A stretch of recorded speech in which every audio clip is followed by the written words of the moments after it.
গাজীপুরের বাঘের বাজারে একটি কারখানায় ভয়াবহ আগুন, 2 ঘন্টার চেষ্টায় নিয়ন্ত্রণে আনে ফায়ার সার্ভিসের 9টি ইউনিট। ঠাস করে একটা শব্দ হওয়ার পরে পিছন দিকে চাই দিয়ে আমরা প্রচুর ধোঁয়া। লাঞ্চের সময় অনেক সেকশনে আপনার লাঞ্চে বিরতিতে বের হয়ে গেছে বা আমরা যারা ছিলাম সবাই সুস্থভাবে আলহামদুলিল্লাহ বের হয়েছি। ব্যাপক পরিমাণে কেমিক্যাল, কাঁচামাল, ফিনিশ প্রোডাক্ট ছিল। এই সবগুলোকে মাথায় রেখে, চ্যালেঞ্জকে মাথায় রেখে আলহামদুলিল্লাহ আমরা চেষ্টা করেছি।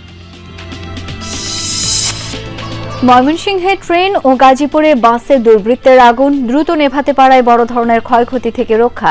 ধামরাইয়ে গ্রামীণ ব্যাংকের শাখায় পেট্রোল বোমা নিক্ষেপ।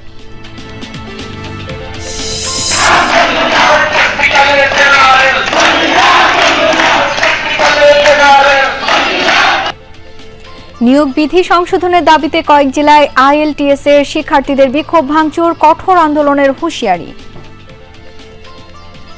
যেহেতু এই IELTS গুলা থেকে ছাত্রদেরকে কোনো চাকরি দিবে না, সেহেতু আমরা মনে করি এখানে লেখাপড়ার কোনো প্রয়োজন নেই। আজকের মধ্যে অবৈধ নিয়োগ বিজ্ঞপ্তি এবং অবৈধ ছাড়পত্র বাতিল করতে হবে।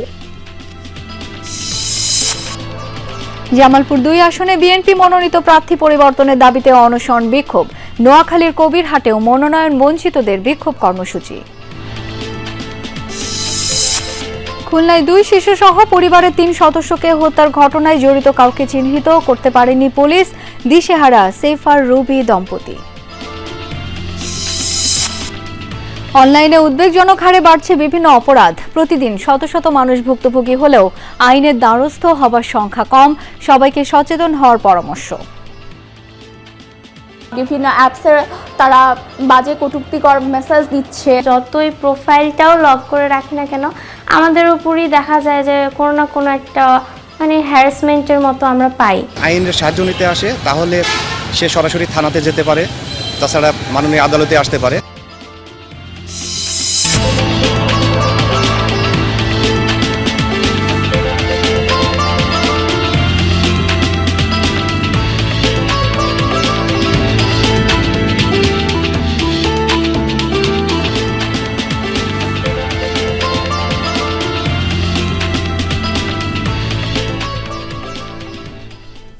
আমন্ত্রণ বিরতিহীন সংবাদ সারা দেশে, আপনাদের সাথে আছি আমি শাওন দত্ত।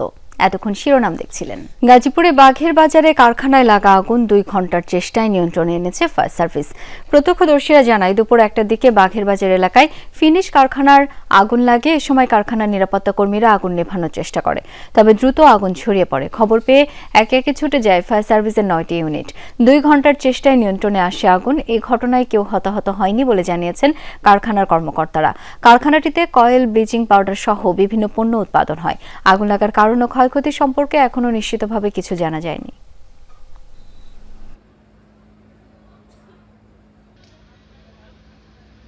ঠাস করে একটা শব্দ হওয়ার পরে পিছন দিকে চাই দিয়ে আমরা প্রচুর ধোঁয়া পরে আইসা দিয়ে আপনার অবস্থা কাহিল, মানে যেটুকু আগুন ছিল সেটুকু আপনার নিবানো সম্ভব আছিল। ব্লিচিং পাউডার তৈরি হয়, তারপরে কোয়েল, এই ফিনফিক, ফিক্সল, তারপরে আইপি, আরও ওয়াশিং, অনেক কিছু। লাঞ্চের সময় অনেক সেকশনে আপনার লাঞ্চে বিরতিতে বের হয়ে গেছে বা আমরা যারা ছিলাম সবাই সুস্থভাবে আলহামদুলিল্লাহ বের হয়েছি। ভিতরে হিউজ ব্যাপক পরিমাণে কেমিক্যাল, কাঁচামাল, ফিনিশ প্রোডাক্ট ছিল। এই সবগুলোকে মাথায় রেখে, চ্যালেঞ্জকে মাথায় রেখে আলহামদুলিল্লাহ আমরা চেষ্টা করেছি। আল্লাহর রহমতে আমরা এখন পর্যন্ত সেফ পজিশনে আছি। গাজীপুরের শ্রীপুরে ঝুটের গুদামে লাগা আগুনে পড়ে গেছে বিপুল পরিমাণ মালামাল। মঙ্গলবার রাত 12টার দিকে ঘটে অগ্নিকাণ্ড। প্রত্যক্ষদর্শীরা জানান, মাওনা শ্রীপুর সড়কের বকুলতলা এলাকায় সারোয়ার হোসেনের ঝুট গুদামে আগুন লাগে। খবর পেয়ে ফায়ার সার্ভিসের 4টি ইউনিট 1.5 ঘন্টার চেষ্টায় আগুন নিয়ন্ত্রণে আনে। এর আগেই পুড়ে যায় গুদামে থাকা মালামাল। এ সময় ঝুট গুদামে বেঁধে রাখা 3টি গরু দগ্ধ হয়ে মারা যায়। আগুন লাগার কারণ খতিয়ে দেখছে ফায়ার সার্ভিস।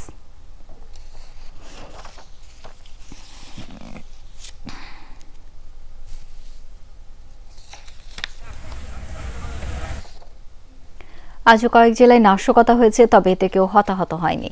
ময়মনসিংহে ট্রেনের একটি বগিতে আগুন দেয় দুর্বৃত্তরা, তবে দ্রুত তা নেভাতে পারায় বড় ধরনের ক্ষয়ক্ষতি হয়নি।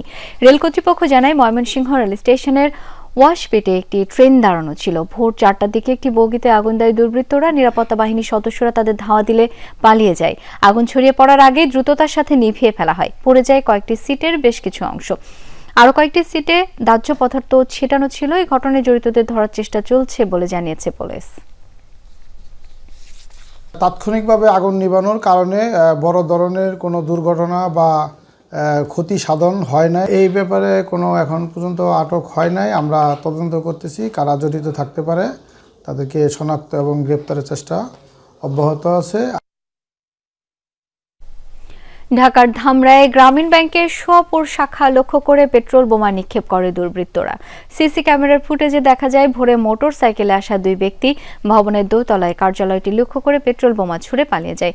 এ সময় পাশে টিনশেড কক্ষের চালায় আগুন ধরে যায়। নৈশ প্রহরীর চিৎকারে আশপাশের লোকজন ছুটে গিয়ে আগুন নেভায়। সিসি ক্যামেরার ফুটেজ বিশ্লেষণ করে জড়িতদের শনাক্তের চেষ্টা চলছে বলে জানিয়েছে পুলিশ।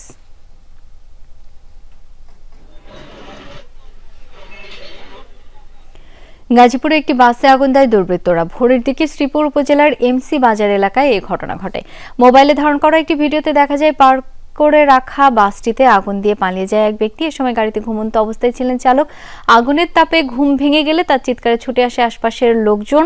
দ্রুত আগুন নেভায় তারা। পড়ে যায় বাসের কয়েকটি সিট। প্রাথমিকভাবে পুলিশের ধারণা, কার্যক্রম নিষিদ্ধ আওয়ামী লীগের কর্মীরা বাসটিতে অগ্নিসংযোগ করে।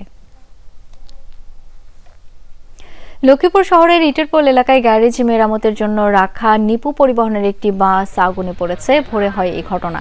ফায়ার সার্ভিস জানায় কয়েকদিন ধরে বাসটির মেরামত কাজ চলছিল। ভোরের দিকে হঠাৎই আগুন লাগে। 1 ঘন্টার চেষ্টায় আগুন নেভানো হয়। ফায়ার সার্ভিসের প্রাথমিক ধারণা মশার কয়েল থেকে আগুনের সূত্রপাত। তবে এটি নাশকতা কিনা তা খতিয়ে দেখা হচ্ছে বলে জানিয়েছে পুলিশ।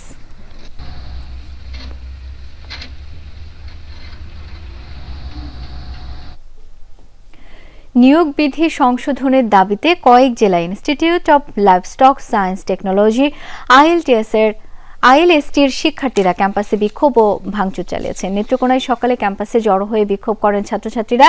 এক পর্যায়ে একাডেমিক ভবনের কয়েকটি কক্ষে ভাঙচুর করা হয়। পরে গেটের সামনে আগুন জ্বালিয়ে বিক্ষোভ করে তারা। প্রাণী সম্পদ অধিদপ্তরের ক্যাডার বহির্ভূত গেজেটেড কর্মকর্তা এবং নন গেজেটেড কর্মচারী নিয়োগ বিধিমালা 2023 সংশোধনের দাবি জানায় শিক্ষার্থীরা। পরে অতিরিক্ত জেলা প্রশাসক সুখময় সরকারের সাথে আলোচনা ফলপ্রসূ না হয় শিক্ষার্থীরা আন্দোলন চালিয়ে যাওয়ার ঘোষণা দেয়। দাবি আদায় না হওয়া পর্যন্ত আন্দোলনের হুঁশিয়ারি দিয়েছেন শিক্ষার্থীরা। পরিস্থিতি নিয়ন্ত্রণে ক্যাম্পাসে পুলিশ মোতায়েন করা হয়েছে। অতর্কিতভাবে নিয়োগ বিজ্ঞপ্তি প্রকাশ করার প্রতিবাদে আমরা আজকে নামছি। আজকে আমরা আন্দোলন ভাঙচুর করতেছি। যেহেতু এই আইএলএসটি গুলা থেকে ছাত্রদেরকে কোনো চাকরি দিবে না, সেহেতু আমরা মনে করি এখানে লেখাপড়ার কোনো প্রয়োজন নাই। আজকের মধ্যে অবৈধ নিয়োগ বিজ্ঞপ্তি এবং অবৈধ ছাড়পত্র বাতিল করতে হবে। আজকে দিনের মধ্যে ওই অবৈধ নিয়োগ বিজ্ঞপ্তি যদি বন্ধ না করে তাহলে আইএলএসটি সব পুরাই দিব। একই দাবিতে গোপালগঞ্জে institute of livestock science and technology আইএলএসটির শিক্ষার্থীরা ক্যাম্পাসে বিক্ষোভ করে। ইট পাটকেল ছুড়ে ভাঙচুর করা হয় একাডেমিক ভবনের জানালার কাজ। প্রাণী সম্পদ অধিদপ্তরের ক্যাডার বহির্ভূত গেজেটেড কর্মকর্তা এবং নন গেজেটেড কর্মচারী নিয়োগ বিধিমালা সংশোধন করা না হলে কঠোর আন্দোলনের হুঁশিয়ারি দেন তারা। ব্রাহ্মণবাড়িয়ার নাসিরনগরেও আইএলএসটির শিক্ষার্থীরা ক্যাম্পাসে বিক্ষোভ ও ভাঙচুর চালায়। সকালে একাডেমিক ভবনের কয়েকটি কক্ষে ভাঙচুর করা হয়।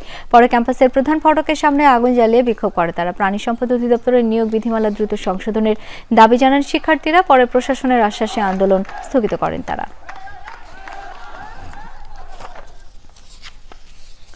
সিরাজগঞ্জের পৌর এলাকার হোসেনপুর ও মালসাপাড়া দুই মহল্লার মধ্যে এখনো থেমে থেমে সংঘর্ষ চলছে, কিন্তু নেই আইন শৃঙ্খলা বাহিনীর সদস্যরা। গণমাধ্যম কর্মীরাও নিরাপত্তাহীনতার কারণে সংবাদ সংগ্রহ করতে পারছেন না।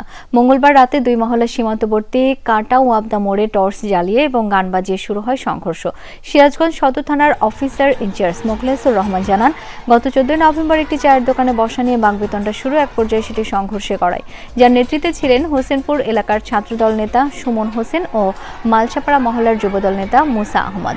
এরপর থেকেই দফায় দফায় সংঘর্ষ চলছে। হাসপাতাল সূত্রে জানা যায় উভয় পক্ষের কমপক্ষে 30 জন আহত হয়েছে। জামালপুর 2 আসনে বিএনপি মনোনীত প্রার্থী পরিবর্তনের দাবিতে অনশন ও অবস্থান কর্মসূচি পালন করেছেন মনোনয়ন বঞ্চিত নেতার সমর্থকরা। বেলা 11:30 থেকে ইসলামপুর শহরের বটতলা এলাকার ত্রিমোড় অবরোধ করে এই কর্মসূচি শুরু করেন তারা। এতে অংশ নেন উপজেলা বিএনপির একাংশের নেতাকর্মীরা। এই সময় তারা দাবি করেন জামালপুর 2 আসনে মনোনয়ন পাওয়া ইসলামপুর উপজেলা বিএনপি সভাপতি সুলতান মাহমুদ বাবু শারীরিকভাবে অসুস্থ। এছাড়া তত্ত্বাবধায়ক সরকারের সময় সংস্কারপন্থী নেতা হিসেবে পরিচিত তিনি, তাই তার মনোনয়ন বাতিল করে বিএনপি চেয়ারপারসনের উপদেষ্টা ও সাবেক মন্ত্রী পরিষদ সচিব ASM আব্দুল হালিমকে মনোনয়ন দেওয়ার দাবি জানান তারা। দুপুর 2টা পর্যন্ত চলে এই কর্মসূচি। বিএনপি থেকে একটি মনোনয়ন দেওয়া হয়েছে, তো আমরা সেই মনোনয়ন মানি না, আমরা সেটা প্রত্যাখ্যান করি এবং আমরা জনাবে ASM আব্দুল হালিম সাহেবকে চাই।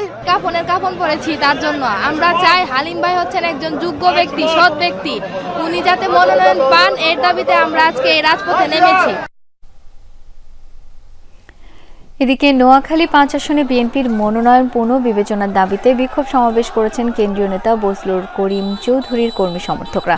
বিকেলে কবিরহাট বাজারে শহীদ ওয়াসিম চত্বর থেকে মিছিল বের করা হয়। বিভিন্ন সড়ক ঘুরে আবার এক স্থানে গিয়ে শেষ হয় মিছিলটি। পরে অনুষ্ঠিত সমাবেশে বক্তারা বলেন, বজলুল করিম চৌধুরী দুঃসময়ে নেতাকর্মীদের পাশে ছিলেন, তাকে ধানের শীষ প্রতীক দেওয়ার দাবি জানান তারা। খুলনা নগরীতে 2 শিশুসহ একই পরিবারের 3 সদস্যকে হত্যার ঘটনায় 3 দিন পেরোলেও এখনো কাউকে গ্রেপ্তার করতে পারেনি পুলিশ। কে বা কারা কি কারণে 3 জনকে হত্যা করলো তাও বের করা যায়নি। 2 সন্তান সহ পরিবারের 3 সদস্যকে হারিয়ে দিশেহারা সেফার রুবি দম্পতি। এলাকায় শোকের ছায়া।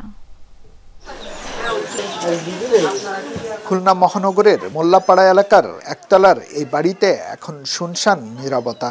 অথচ 3 দিন আগেও 2 ভাই বোন 6 বছরের ফাতিহা আর 8 বছরের মুস্তাকিমের ছুটাছুটিতে মুখর থাকত বাড়িটি। রোববার সন্ধ্যায় একই ঘরে মেলে 2 শিশু আর তাদের নানির রক্তাক্ত মরদেহ। বাবা শেফার আহমেদ চাকরি করেন খুলনা চেম্বারে, আর মা রুবি আক্তার কর্মরত বাগেরহাটের রামপাল উপজেলা ভূমি অফিসে। বাবা মার চাকরির কারণে 2 শিশুর দেখভাল করত তাদের নানি। অন্ধকারের ভিতরে তো তখন মোবাইলে লাইট জ্বালায় দেখে আমার বাচ্চা দুটো আর নানি 3 জন একেবারে কোলের মধ্যে, একজন আরেকজনের কোলের মধ্যে। কি কারণে এই হত্যাকাণ্ড কিছুই বুঝতে পারছে না পরিবারের সদস্যরা। এজন্য মামলার এজাহারেও কারো নাম উল্লেখ করা হয়নি। যে কে করেছে নিশ্চয়ই সে আমার বাসা ঘর বাড়ি কোথায় কি থাকে না থাকে নিশ্চয়ই চেনে, নিশ্চয়ই জানে, নাহলে এত সুন্দর করে আমার বাড়ি ঢুকিছে কিভাবে ঢুকলো? ওই টাইমে আমরা বাড়ি থাকি না, ওরা জানে নিশ্চয়ই। 2 শিশু সহ একই পরিবারের 3 সদস্যকে হত্যার ঘটনায় হতবাক এলাকাবাসী। হত্যাকারীদের দ্রুত চিহ্নিত করে দৃষ্টান্তমূলক শাস্তির দাবি তাদের। ওই ভিতরে মরা ওই মুরগির খোপের দ্বারে হাত দাগান না, ওনারে মারি হেলাই ঠিক গেছে। করে মারছে, এ আসলে দেহার মতো না, অমানবিক। এদের যদি ছাড়ে দেওয়া হয় তো আরো মানুষ হলো এভাবে হয়ে যাবে, আরো এইরকম পাপ করতে কোনো হলো দ্বিধাবোধ করবে না। তার কঠিন বিচার হওয়া উচিত, আইনের আয়তায় তাদের আনা উচিত। 2 দিন পার হলেও এখনো হত্যার রহস্য উদ্ঘাটন করতে পারেনি পুলিশ। সংগ্রহ করা হয়েছে আশপাশের সিসি ক্যামেরার ফুটেজ। যে সকল যে বৈজ্ঞানিক যে তদন্ত তথ্যপত্র সংগ্রহ সেগুলো আমরা শুরু করে দিয়েছি। আমরা অচিরেই আমরা এই প্রকৃত দোষীদের আইনের মুখোমুখি করতে, আইন আমলে সোপর্দ করতে, বিজ্ঞ আদালতে প্রেরণ করতে সমর্থ হব। আমাদের চেষ্টা অব্যাহত আছে। শেখ আল এহসান, যমুনা নিউজ, খুলনা। কুষ্টিয়ার কুমারখালী পৌরসভায় সার্ভেয়ারের মারধরে হেলপারের মৃত্যুর অভিযোগ উঠেছে। সকালে অফিস চলাকালীন এই ঘটনা ঘটে। প্রত্যক্ষদর্শীরা জানান, সার্ভেয়ার ফিরোজের মারধরে পৌরসভার গাড়ির হেলপার শহীদুল ইসলামের মৃত্যু হয়। নিহতের পরিবারের অভিযোগ, বেতন নিয়ে বাগবিতণ্ডার এক পর্যায়ে সার্ভেয়ার ফিরোজ শহীদুলকে লাথি ও কিল ঘুষি মেরে ধাক্কা দিয়ে ফেলে দেয়। এরপর পৌরসভার একটি কক্ষে আটকে রাখা হয় তাকে। এ সময় চিৎকার শুনে আশপাশের লোকজন গিয়ে গুরুতর অবস্থায় শহীদুলকে উদ্ধার করে কুমারখালী উপজেলা স্বাস্থ্য কমপ্লেক্সে নেয়। সেখানে কর্তব্যরত চিকিৎসক তাকে মৃত ঘোষণা করেন। পুলিশ জানায়, অভিযোগ পেলে ব্যবস্থা নেওয়া হবে। এছাড়া ঘটনার তদন্ত চলছে। শেরপুরের ঝিনাইগাতি উপজেলার সীমান্তবর্তী গজনী এলাকা থেকে অজ্ঞাত এক নারীর অর্ধগলিত মরদেহ উদ্ধার করেছে পুলিশ। সকালে রাস্তার পাশে মরদেহ দেখে পুলিশে খবর দেয় স্থানীয়রা। প্রত্যক্ষদর্শীরা জানায় মরদেহটি পৌঁছে বিকৃত হয়ে গিয়েছিল। 3-4 দিন আগে হত্যা করে মরদেহ ফেলে রাখা হয়েছে বলে ধারণা করা হচ্ছে। পুলিশ জানায় মরদেহে পচন শুরু হয়, পরিচয় শনাক্ত করা যায়নি। এ বিষয়ে আইনগত ব্যবস্থা নেওয়া হচ্ছে।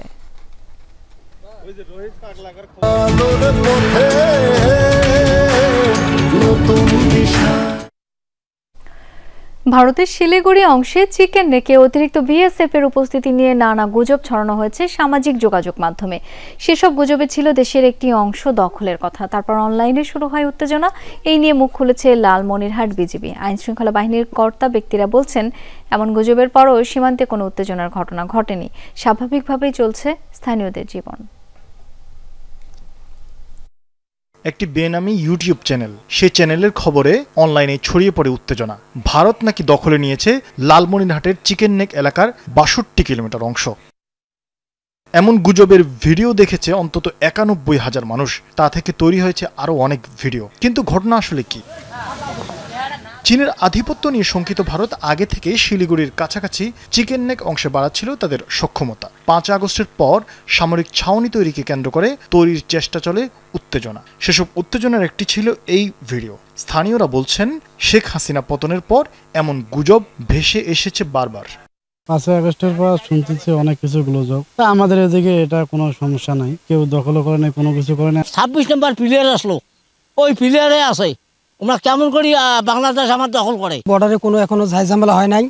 আমরা দেখতেছি যে বর্ডারে আমাদের সুস্থভাবে চলাফেরা চলতেছে। লালমনিরহাট সীমান্ত ঘেঁষা অংশে গিয়ে দেখা মিলেছে চিরাচরিত জীবনের। সোশ্যাল মিডিয়ার কোনো উত্তেজনা ছোঁয়নি স্থানীয়দের স্বাভাবিক জীবনকে। প্রতিদিনের মতোই মাঠে ধান কাটছেন কৃষক, খেলায় মগ্ন শিশুরা, প্রাত্যহিক কাজকর্ম করছেন স্থানীয়রা। সামনে নির্বাচন, এটা দেশকে অস্থিতিশীল করার জন্য যে এই ধরনের একটা গুজব বা ইন্ডিয়ালা ছড়াবে। ভারত তো ভারতে ওদিক থাকে, আমি তো এদিক থাকি। ভারত ঘর জমি দখল করে নাই। বিজিবির টহল আর নজরদারিতে সীমান্তে নিরাপদেই আছেন এমনটি বলছেন স্থানীয়রা। সীমান্তে তেমন উত্তেজনা নেই বলেও দাবি তাদের। বিজিবি সবসময় আমাদের পাহারা দেয়, বিজিবি সবসময় বর্ডার দেখি আমরা। ভারতের বিএসএফ আছে পাশে, আমার বাংলাদেশের বিজিবি পাশে টহল করতেছে সবসময়, এখানে কোনো ঝামেলাই নাই। গুজব ঠেকাতে জনপ্রতিনিধিদের সঙ্গে নিয়মিত বৈঠক করেছে বিজেপি। আড্ডা সমাবেশে মানুষকে বোঝানো হচ্ছে ভার্চুয়াল অপপ্রচারে কান না দিতে। আমরা যারা জনপ্রতিনিধি আছি, বিশাল জনগোষ্ঠী আছে, আমরা আমাদের সীমান্তকে অক্ষুণ্ণ রাখার জন্য আমরা সর্বোচ্চ চেষ্টা অব্যাহত রাখি। দিগুড়ি ক্যাম্প, দুর্গাপুর ক্যাম্প, বড়ঘাট সহ আমরা মাসে 2 দিনের করে মত বিনিময় সভা করি। সীমান্ত এলাকা আগের মতোই সুরক্ষিত রয়েছে বলে জানায় বিজেপি। এই ধরনের অপপ্রচারে সীমান্তে অস্থিরতা তৈরির কোনো কারণ নেই বলছেন তারা। সামাজিক যোগাযোগ মাধ্যমে সম্প্রতি নিউজটা খুব ভাইরাল হয়েছে এবং সম্প্রতি সেটা আমাদের দৃষ্টিগোচর হয়েছে। আমরা পেশাদারিত্বের সাথে 2 বাহিনী নিজেদের মধ্যে ভালো সম্পর্ক বজায় রেখে কাজটা করি। এটা সীমান্তে একটা চলমান প্রক্রিয়া, বাট আপাতত বলতে পারি যে এই চলমান প্রক্রিয়াটা কোনো অস্বাভাবিক কোনো বিষয় না। শরীফ ফারুকি, যমুনা নিউজ। দেশে অনলাইনে প্রতারণা এবং অপরাধ দুটোই বাড়ছে একে অপরের সাথে পাল্লা দিয়ে। প্রতিদিনই এসবের শিকার হচ্ছেন শত শত মানুষ, কিন্তু এর বিপরীতে আইনের দ্বারস্থ হবার সংখ্যা একেবারেই কম। অপরাধীদের আটক বা শাস্তির আওতায় আনার পরিসংখ্যান তলানিতে। সংশ্লিষ্টরা বলছেন, অনলাইন অপরাধ দমনে সবারই সচেতন হওয়া জরুরি। ইন্টারনেট বর্তমান সময়ে মানুষের দৈনন্দিন জীবনে অবিচ্ছেদ্য অংশই বলা চলে। শিশু কিশোর থেকে বয়োবৃদ্ধ, কাজের তাগিদে হোক বা বিনোদনের জন্য সবাই যেন মজেছেন অনলাইন দুনিয়ায়। কিন্তু প্রদীপের নিচের অন্ধকারটুকুও কম নয়। ইন্টারনেট ব্যবহারকারী নারীদের প্রতিনিয়ত পড়তে হয় নানা বিড়ম্বনায়। অশ্লীল বার্তা, কুরুচিপূর্ণ কমেন্টসের পাশাপাশি পোশাক নিয়েও অনলাইনে বাজে মন্তব্য মোকাবেলা করতে হয় নারীদের। মেসেঞ্জার, হোয়াটসঅ্যাপ বা বিভিন্ন অ্যাপসের তারা বাজে কটূক্তিকর মেসেজ দিচ্ছে বা বিভিন্ন ছবিতে গিয়ে বাজে মন্তব্য করে আসছে। এখন সোশ্যাল মিডিয়াতে যতই প্রাইভেসি রাখি কিংবা যতই প্রোফাইলটাও লক করে রাখি না কেন, আমাদের উপরই দেখা যায় যে কোনো না কোনো একটা হ্যারাসমেন্টের মতো আমরা পাই। সেটা ফেক অ্যাকাউন্ট আমার নামেই খুলে হোক কিংবা আমার আইডিতেই দিয়ে হোক, এমন আমি এরা সচরাচর পেয়েই থাকি। এরকমই হয়রানির শিকার হন নাটোরের এক ভুক্তভোগী নারী। আইনশৃঙ্খলা বাহিনীর দ্বারস্থ হলে পরে ক্ষমা চায় উত্ত্যক্তকারী হামিদুল। ভুলভ্রান্তি হলে ক্ষমা চা। ওকে ভাইয়া আমি সরি বলছি। আমি বলি ভাইয়া, আমি বলি যদি আপনার চালান বা আমি চালান ভুলভ্রান্তি মেলা কিছু হয়ে যায়। কিন্তু অনেকেই সমাজের ভয়ে ও পারিবারিক চাপে বিষয়গুলো কাউকে বলেন না, এতে পার পেয়ে যায় অপরাধীরা। আমরা মেয়েরা কিন্তু সহজে এই প্রতিকার নিতে চাই না। বিভিন্ন রকম বাধা বিপত্তি, পারিবারিক একটা অসঙ্গতি বা সমাজের মানুষ কি বলবে, এই ধরনের একটা বাধা বিপত্তি থেকে মেয়েরা এই জড়তা থেকে বের হতে পারে না। মেয়েরা আগে আসতে চাইলো, পরিবার তাদের আবার একটা বাধার কারণ হয়, সামাজিকভাবেও হয়, পরিবার থেকেও হয়। আমরা যদি মুখ খুলি সেক্ষেত্রে দেখা গেছে যে আমাদেরকে বিভিন্নভাবে দোষারোপ করা হয় যে হয়তো আমরা নিজেরাই খারাপ। অনলাইনে প্রতারণার শিকার লোকের সংখ্যাও কম নয়। তেমনই এক প্রতারকের খপ্পরে পড়েছিলেন স্থানীয় গণমাধ্যম কর্মী গোলাম রাব্বানী। ভুয়া কথোপকথনের স্ক্রিনশট নিয়ে বেশ জটিলতায় পড়েন। পরে মামলা হলে বেরিয়ে আসে অপকর্মের মূল হোতার পরিচয়। অন্যের নামে ফেক ফেসবুক প্রোফাইল ব্যবহার, ভুয়া মেসেজের স্ক্রিনশট, মোবাইল ব্যাংকিং প্রতারণা সহ এরকম ডিজিটাল অপরাধের তালিকা বেশ লম্বা। প্রযুক্তির উৎকর্ষের পাশাপাশি প্রতারক ও প্রতারণার ধরন দুটোই বাড়ছে দিন দিন। মোবাইলের যে ফেক চ্যাটিং যে বিষয়টা, এটা খুবই ইজি ওয়েতে যারা প্রতারণা করে এটা হচ্ছে তৈরি করে। এটা আমাদের বিভিন্ন ওয়েবসাইট আছে, ওয়েবসাইটের মাধ্যমে যদি ফেক চ্যাটিং মেসেঞ্জার যদি লিখেন তাহলে অনেক ওয়েবসাইট চলে আসবে। এখান থেকে আপনি খুবই জাস্ট একটা অ্যাকাউন্ট ক্রিয়েট করে, ছোট্ট একটা অ্যাকাউন্ট ক্রিয়েট করে আপনি পুরো অরিজিনাল মেসেঞ্জার যেমন আছে, original Messenger, WhatsApp, Instagram easy ওয়েতে তৈরি করা যায়। আইনজীবীরা বলছেন অনলাইনে অপরাধ বা প্রতারণার সম্মুখীন হলে দ্রুত আইনের আশ্রয় নিতে। পুলিশ জানায় অপরাধীদের শনাক্ত এবং আইনের আওতায় আনতে সচেষ্ট রয়েছেন তারা। এই ধরনের যখন সিচুয়েশনে কেউ পড়ে তখন তাকে সর্বপ্রথম আগে আইনের আশ্রয়ের জন্য এগিয়ে আসতে হবে, মানে সাহায্য লাভের জন্য। সে যদি আইনের সাহায্য নিতে আসে তাহলে সে সরাসরি থানাতে যেতে পারে, তাছাড়া মাননীয় আদালতে আসতে পারে। বাংলাদেশ পুলিশ প্রত্যেক থানায় নারী ও শিশু হেল্প ডেস্ক করেছে এবং সেখানে প্রত্যেক থানায় মহিলা পুলিশ অফিসার নিয়োগ করা হচ্ছে। তারা যাতে লোক লজ্জার ভয়ে উঠে নির্দ্বিধায় সেখানে যে কমপ্লেইন করতে পারে। অনলাইন জগতে নাগরিকদের সুরক্ষার লক্ষ্যে 2025 সালে সাইবার সুরক্ষা অধ্যাদেশ জারি করা হয়। নাজমুল হাসান, যমুনা নিউজ, নাটোর। অনলাইন প্রতারণা ও সাইবার অপরাধ থেকে তরুণ প্রজন্মকে সুরক্ষিত রাখতে নাটোরে শিক্ষার্থীদের সাথে মতবিনিময় করেছেন পুলিশ সুপার। দুপুরে লালপুরের মোহরকয়া ডিগ্রি অনার্স কলেজ অডিটোরিয়ামে অনুষ্ঠিত এই সভায় শিক্ষার্থীদের পাশাপাশি অভিভাবক ও শিক্ষকরাও উপস্থিত ছিলেন। প্রধান অতিথির বক্তব্যে পুলিশ সুপার তারিকুল ইসলাম শিক্ষার্থীদের সতর্ক ও সচেতন থাকার পরামর্শ দেন। বলেন, বর্তমান সময়ে মোবাইল ফোন শুধু যোগাযোগের মাধ্যম নয়, এটি ব্যক্তিগত তথ্যের ভান্ডার। ডিজিটাল মাধ্যমে মেয়েদের হয়রানি করা হচ্ছে, পাশাপাশি অন্যরাও বিভিন্নভাবে প্রতারণার শিকার হন। সামান্য অসতর্কতায় ব্যক্তিগত ছবি, তথ্য, এমনকি আর্থিক লেনদেনের তথ্য অপরাধীদের হাতে চলে যেতে পারে। তাই সবাইকে সর্বোচ্চ সতর্ক থাকার আহ্বান জানান পুলিশ সুপার।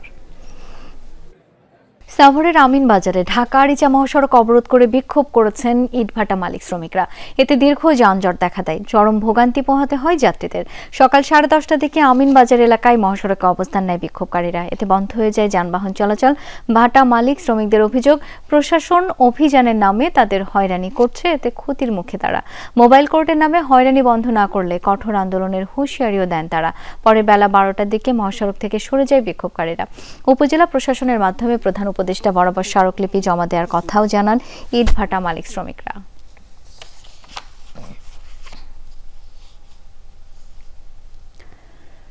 32 বছর পর সন্তান পেল তার পিতার স্বীকৃতি। তবে স্বীকৃতি পেলেও এখনো পায়নি সন্তানের অধিকার। মা ফরিদা বেগমও ফিরতে পারছেন না স্বামীর বাড়িতে। ঘটনাটি ঘটেছে ঝিনাইদহের কোটচাঁদপুরে। এই নিয়ে এলাকায় সৃষ্টি হয়েছে ব্যাপক চাঞ্চল্য। 32 বছরের মায়দুল এখন রাজমিস্ত্রি। শৈশব থেকেই কাঁধে তুলে নিয়েছেন সংসারের বোঝা। বিদ্যালয় কিংবা কলেজের পথে তার কখনো হাঁটা হয়নি, কারণ পিতৃপরিচয়হীন মানুষের পরিচয়পত্রও থাকে অসম্পূর্ণ। মায়দুলের মা ফরিদা বেগম থাকেন সরকারি বরাদ্দের একটি ছোট্ট ঘরে। জীবনভর কাজ করেছেন মানুষের বাড়িতে, কখনো পুলিশ ক্যাম্পে। স্বামী সন্তান নিয়ে সুখে সংসার করার যে স্বপ্ন, তা ভেঙেছিল 33 বছর আগে। মোহাম্মদ আলী নামের গ্রামেরই একজন 2 মাতব্বরকে সাক্ষী করে বিয়ে করেছিলেন, কিন্তু সন্তান আসার পর সব অস্বীকার করেন মোহাম্মদ আলী। মুখে 2 মাতব্বর হলো বিয়ে দিল, আর একটা হলো কাজী তো মারা গিয়েছে, মাতব্বর দুটো মারা গিয়েছে। আজ 30-32 বছর ধরে 4 পয়সাও এখনো দিইনি। বাধ্য হয়ে আমার মা যায় না সেখানে, পরে আবার বিয়ে করো। হলে তারপরে কাছে আমার ছেলেও না, আমার বউও নাই। সম্প্রতি মাইদুল ও তার মা মোহাম্মদ আলীর বাসার পেছনে একটি জমি কেনে, কিন্তু যাতায়াতের রাস্তা নিয়ে বিরোধ দেখা দিলে সামনে আসে পুরনো পরিচয়। লিগ্যাল এইড অফিসে মোহাম্মদ আলী পিতৃ পরিচয় স্বীকার করলেও দেননি স্ত্রী সন্তানের অধিকার। কোর্টের থেকে আবার এখন আবার ডবল করে আবার স্বীকৃতি দিচ্ছে আবার কিরকম কথা? ওর তো আমার কাছে রায়টা নিয়ে তো কাগজে লিখেছে নাকি? গত জুলাই মাসে ওদের সাথে আমার কথা হয়, হওয়ার পরে ওই মাইদুলের পিতৃত্ব ঘোষণার দাবিতে দেওয়ানি মামলা করা। মামলায় যখন বিচারে ওঠে তখন এই সন্তান আসামি পক্ষ যখন অস্বীকার করে তখন আদালত ডিএনএ টেস্টের আদেশ দেয়, তখন উনি সন্তান স্বীকার করে। প্রথম স্ত্রীকে স্বীকৃতি না দিয়ে নতুন করে ঘর বাঁধেন মোহাম্মদ আলী। সেই সংসারে রয়েছে 4টি সন্তান। দীর্ঘ 32 বছর পর আগের ঘরের সন্তানকে পিতার স্বীকৃতি দেয়ায় খুশি এলাকাবাসীও। স্বীকৃতি দিয়েছে কিন্তু তার সম্পদ কিছুই সে দিচ্ছে না এবং দেবও না, বারু তুলে নিচ্ছে না। ভালো লাগছে তো, একজন যে স্বীকৃতি পায় সন্তান, সে চাই যে আমি স্বীকৃতি পাই। আমরা চাই যেন সন্তানের উত্তরাধিকার সূত্রে যা পায় একটা সন্তান পিতার কাছ থেকে যেন সকল অধিকার সে বুঝে পায়। 32 বছরের অপেক্ষা শেষে বাবার স্বীকৃতি পেয়েছে মাইদুল, কিন্তু তার সবচেয়ে বড় স্বপ্ন মাকে নিয়ে ফিরে যাওয়া সেই বাড়িতে যেখানে তাদের জন্যই একসময় বন্ধ হয়েছিল দরজা। জারিন অর্নি, যমুনা নিউজ। কথা ছিল যশোরের বেনাপোল স্থলবন্দর হবে ইউনিফাইড পোর্ট, অর্থাৎ যেখানে আধুনিক ওয়্যার হাউস, কন্টেইনার টার্মিনাল থেকে শুরু করে ট্রাক টার্মিনাল ও স্বাস্থ্যসেবা থাকবে। কিন্তু সেই প্রকল্প হাঁটছে উল্টো পথে। বড় বাধা হয়ে দাঁড়িয়েছে জমি ইস্যু। ব্যবসায়ীদের দাবি 102 একরের নিচে এই প্রকল্প বাস্তবায়ন করা সম্ভব নয়। তবে কর্তৃপক্ষ বলছে 52 একরেই আপাতত বাস্তবায়ন সম্ভব। বেনাপোল স্থলবন্দরে প্রতিদিনই যেন চাপ বাড়ছে। শেড ও ইয়ার্ডের ধারণ ক্ষমতা সীমিত, তাই পণ্যজট নিয়মিত ঘটনা। অভিযোগ আছে জায়গার অভাবে ভারতীয় সীমান্তে শত শত ট্রাক দিনের পর দিন আটকে আছে। এতে ব্যবসায়ীদের খরচ কয়েক গুণ বেড়ে যায়, বাড়তি সময় লাগছে পণ্য খালাসে। আমাদের যে পণ্যগুলো ভারত থেকে আমদানি হয় সেগুলো স্থানের অভাবে সঠিক সময়ে আমরা আনলোড করতে পারি না। এছাড়া আরও একটা বড় সমস্যা হলো, যেহেতু ভারত থেকে অনেক বড় বড় ভারী মাল আমদানি হয়, এগুলো আনলোড করার জন্য ইকুইপমেন্টের একটা বড় সমস্যা আছে। বন্দর সম্প্রসারণ, পানি নিষ্কাশন, ফায়ার স্টেশন, স্বাস্থ্যকেন্দ্র এবং পণ্যজট নিরসনে এই কার্যক্রম দ্রুত সম্পন্নর মাধ্যমে রাজস্ব গতিশীলতায় বৃদ্ধি পাবে। সমস্যা সমাধানে বেনাপোলকে ইউনিফাইড পোর্ট হিসেবে গড়ে ৩,৫০০ কোটি টাকা প্রকল্প হাতে নেয় সরকার। অর্থায়নের আশ্বাস দেয় বিশ্বব্যাংক। ভাবনায় ছিল এখানে আধুনিক warehouse, container terminal, heavy stock yard, truck terminal, clinic ও ফায়ার স্টেশন তৈরি হবে। কিন্তু ব্যবসায়ীদের দাবি পুরো প্রকল্প দাঁড়ানোর কথা 102 একর জমি নিয়ে, কিন্তু অধিগ্রহণ হয়েছে তার অর্ধেক। এভাবে চললে প্রকল্পটি কাগজে কলমে সীমাবদ্ধ থেকে যাবে। 52 একরের জমিতে যে উন্নয়ন তাতে পরিপূর্ণতা আসবে না। সুতরাং আমরা জোর দাবি রাখছি 102 একর জমি যাতে অধিগ্রহণ হয়। আমরা চাই যে 102 একরের যে প্রকল্প ছিল অধিগ্রহণ করার, এই 102 একর জমি যেন অধিগ্রহণ করা হয়। জমি স্বল্পতার কথা স্বীকার করেছে স্থানীয় প্রশাসনও, বলছে আপাতত 52 একরেই প্রকল্প বাস্তবায়ন হবে। এক্সেস প্রকল্পের আওতায় কাজ শুরু হয়ে গেছে। তালিকায় বুড়িমারি আর ভোমরা স্থলবন্দর থাকলেও অধিকাংশ অর্থ ব্যয় হবে বেনাপোলেই। ব্যবসায়ীদের যে দাবি রয়েছে 102 একর জমির বিষয়ে, এটি আমরা সরকারকে জানিয়েছি। সরকার সিদ্ধান্ত নিয়েছে 52 একর জমি অ্যাকুইজিশনের বিষয়ে। পরবর্তীতে সরকার যদি সিদ্ধান্ত নেয় সেই মতে আমরা বাস্তবায়ন করব। জমি স্বল্পতার কথা জানিয়ে এরই মধ্যে স্থলবন্দর কর্তৃপক্ষকে চিঠি পাঠিয়েছেন বেনাপোলের ব্যবসায়ীরা। শাহদিন অন্তরা, যমুনা নিউজ।